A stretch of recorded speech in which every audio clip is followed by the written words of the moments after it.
Social media और web portal में लगातार अनर्गल खबर दिखाए जाए के चलत आक्रोशित पटवारी संघ अपन मांग ले के कलेक्टर रानू साहू ला ज्ञापन सौंपे है। ज्ञापन देहे बर पहुंचे पटवारी संघ के कहना है कि अभी अभी हाल में हमन के तबादला होए है, लेकिन कुछ दलाल मन दबाव डाल के बदनाम करे के कोशिश करे जावत है। अनाप शनाप बोल के मानसिक प्रताड़ना देवत है। पटवारी मन कहिन के जिन काम पूरा हो चुके हैं वो काम में भी बदनाम करत है। कलेक्टर मैडम से ज्ञापन देने आए थे वेब पोर्टल में जो गलत खबर छप रही है उसके लिए शिकायत करने के लिए। अब वेब पोर्टल में जो शिकायतें छप रही हैं पटवारियों के विरुद्ध में, जो कि बहुत ही गलत है। हम लोग क्या बोलते हैं, जब ये दलाल लोग हमारे पास आ रहे हैं उन दलालों के काम को नहीं कर रहे हैं, इस वजह से उन लोग हमारे खिलाफ बहुत ज़्यादा उल्टा सीधा छाप रहे हैं, जिससे हम लोग मानसिक रूप से प्रताड़ित हो चुके हैं, एकदम काम नहीं कर पा रहे हैं अपना।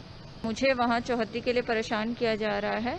वहाँ पर जो एक ताराबाई हैं उनके द्वारा पावर ऑफ अटॉर्नी दी गई थी लखालाल साहू को, किंतु लखालाल साहू के द्वारा मुझे कभी भी चौहद्दी के लिए कोई भी बात नहीं की गई है। महेतर गिरी गोस्वामी के द्वारा चौहद्दी के लिए बात की गई थी, लेकिन क्योंकि वो पावर ऑफ अटॉर्नी का केस था, उसके बाद से ताराबाई मेरे पास 2 मार्च को आई और उन्होंने कहा कि उनको बिक्री नहीं करनी, जिसका पंचनामा मैं यहाँ पे प्रस्तुत कर चुकी हूँ। और उसी पंचनामा को बनाने के कारण मेरे खिलाफ झूठा शिकायत किया गया है और मतलब लखालाल साहू द्वारा मेरे पर झूठा आरोप लगाया गया है।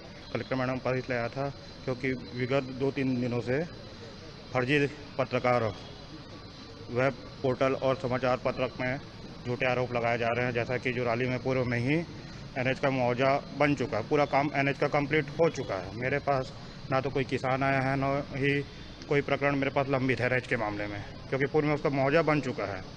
और पेपर में ये छापा जा रहा है कि पटवारी द्वारा पैसे लेके एनएच का प्रकरण सुधार किया जा रहा है, रकबा कम किया जा रहा है, आरआई का नाम डाला जा रहा है कि आरआई राजस्व विभाग के द्वारा मिली भगत करके रकबा संशोधन करके पैसे लेके किसानों को काम किया जा रहा है एनएच के मामले में।